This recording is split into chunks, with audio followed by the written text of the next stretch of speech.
তোমাদের সামনে এবার আমি একটা ড্রয়িং করে দেখাবো। সেটা হচ্ছে পাখি। পাখি কীভাবে সহজভাবে আঁকা যায় সেটা দেখলেই বুঝতে পারবে ড্রয়িংটা।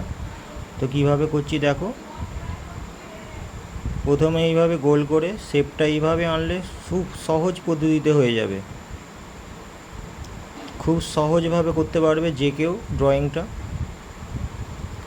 এই ধরনের ভিডিও পেতে আমার চ্যানেলটিকে সাবস্ক্রাইব করুন এবং শেয়ার করুন, লাইক দেবেন।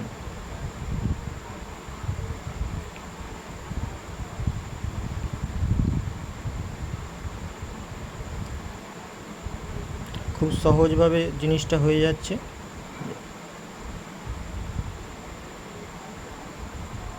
নতুন যারা ড্রয়িং করছে তাদের জন্য বিশেষ করে, নতুন যারা ড্রয়িং করছে তারাও জিনিসটা খুব সহজে করতে পারবে, সেই হিসাবেই ড্রয়িংটা করা।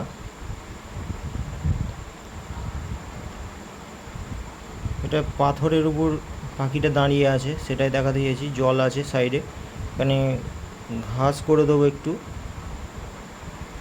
পাথরের সাইডগুলো, দেখতে আরও সুন্দর লাগবে।